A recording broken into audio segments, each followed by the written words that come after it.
당신 지금 뭘 그렇게 꽉 쥐고 있어요? 열심히 살수록 오히려 더 불안해지는 사람. 사랑하는 사람을 잃을까봐 잠을 못 자는 사람. 꿈을 이루기 위해 달려왔는데 어느 순간 그 꿈이 나를 숨막히게 하는 사람. 혹시 지금 이 순간 그게 바로 당신 얘기 아닌가요? 우리는 소중한 것일수록 더 꽉 쥐려 합니다. 근데 아이러니하게도 그 손에 힘이 들어갈수록 삶은 더 조여오고 불안은 더 커지죠.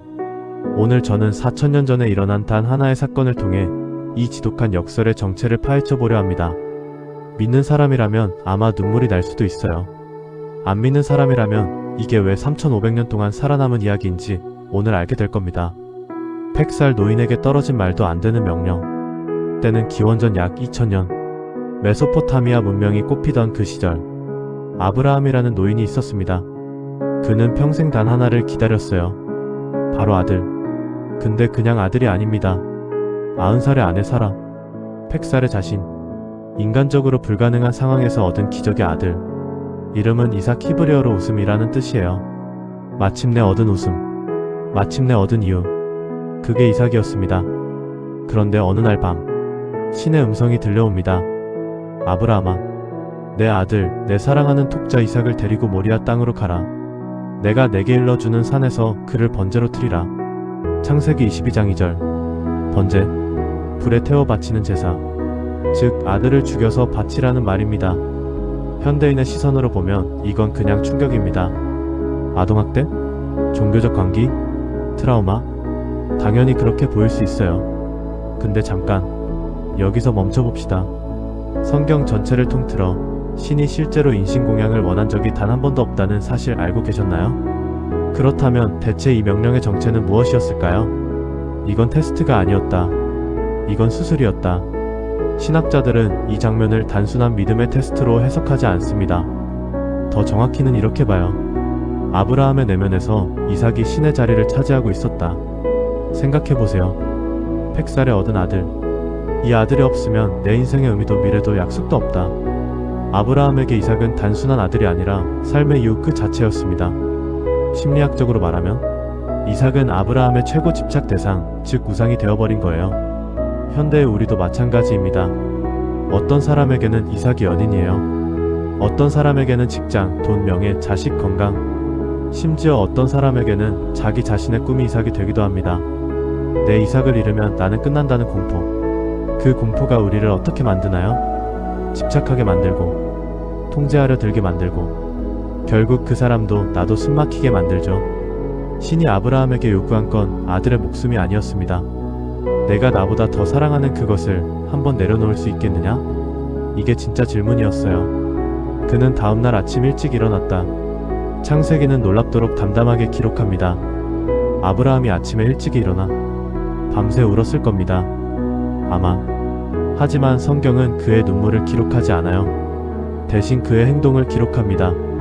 사흘을 걸어 모리아 산 아래 도착했을 때 아브라함은 종들에게 이렇게 말합니다.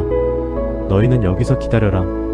나와 아이가 저기 가서 예배하고 우리가 돌아오리라. 창세기 22장 5절. 우리가 돌아오리라. 이 한마디가 전부입니다. 아브라함은 이미 알고 있었어요. 어떻게든 이 아이와 함께 내려올 거라는 것을. 죽이든 살리든 신이 무언가를 준비했을 거라는 것을. 산을 오르는 길 이삭이 묻습니다. 아버지, 불과 나무는 있는데 번제할 어린 양은 어디 있어요? 그 순간 아버지가 할 수 있는 말이 뭐가 있었을까요? 아브라함은 이렇게 답합니다. 하나님이 자기를 위하여 친히 준비하시리라. 내 아들아. 창세기 22장 8절. 히브리어 원문에서 이 문장은 더 강렬합니다. 준비하시리라의 원어는 이래. 징역하면 보실 것이다. 신이 이미 보고 있다. 이미 알고 있다. 이미 준비했다. 그리고 제단에서 칼을 드는 그 순간 하늘에서 음성이 터집니다. 아브라함아, 아브라함아, 그 아이에게 손을 대지 말라. 아무것도 하지 말라. 내가 내 아들, 내 독자까지도 내게 아끼지 아니하였으니 내가 이제 내가 하나님을 경외하는 줄을 아노라. 고개를 드니 수풀에 뿔이 걸린 수장 한 마리. 이미 거기 있었습니다. 이건 해피엔딩이 아니다. 이건 예언이다. 여기서 많은 사람들이 그냥 넘어가는 포인트가 있어요. 수장이 왜 하필 수풀에 뿔이 걸려 있었을까? 신이 전능하다면 그냥 어린 양을 하늘에서 뚝 떨어뜨리면 됐잖아요. 근데 뿔이 걸렸다는 표현. 이건 자유롭게 달릴 수 있었던 존재가 스스로 그 자리에 붙들려 있었다는 의미입니다. 그리고 그 수장은 이삭 대신 죽었습니다. 신학자들은 수천 년 동안 이 장면이 훗날 십자가에서 일어날 사건의 정교한 폭선이라고 해석해왔습니다. 이유를 볼게요. 첫째, 장소가 모리아산 훗날 이 자리에 예루살렘 성전이 세워집니다. 예수가 십자가에 못 박힌 골고다 언덕과 동일한 지역입니다. 둘째, 아버지가 아들을 제물로 드리려 했다. 신약에서 하나님은 독생자 예수를 내어주십니다. 아브라함이 아들을 포기하지 않아도 됐던 반면 신은 실제로 아들을 잃었습니다. 셋째, 수장이 대신 죽었다. 기독교 신학에서 예수는 인류를 대신해 죽은 어린 양으로 묘사됩니다. 요한복음에서 세례 요한은 예수를 처음 보고 이렇게 외칩니다. 보라, 세상 죄를 지고 가는 하나님의 어린 양이로다. 아브라함이 경험한 그 산 위의 반전은 2000년 뒤 일어날 사건의 리허설이었던 겁니다.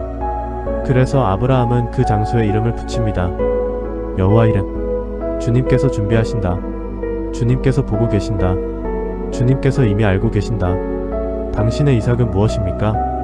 자, 이제 다시 현실로 돌아옵시다. 당신이 지금 손에서 놓지 못하는 것, 그걸 잃으면 인생이 끝날 것 같은 그것, 그게 바로 당신의 이삭입니다. 그리고 아브라함의 이야기는 이렇게 말해요. 손에 힘을 빼는 순간 더 큰 것이 시작된다.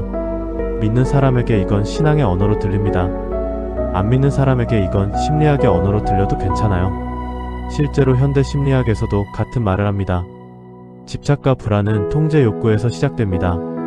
그리고 수용 액셉턴스, 내가 통제할 수 없는 것을 인정하는 순간 역설적으로 삶의 자유가 시작된다고요. 아브라함은 4000년 전에 이미 그걸 알고 있었습니다.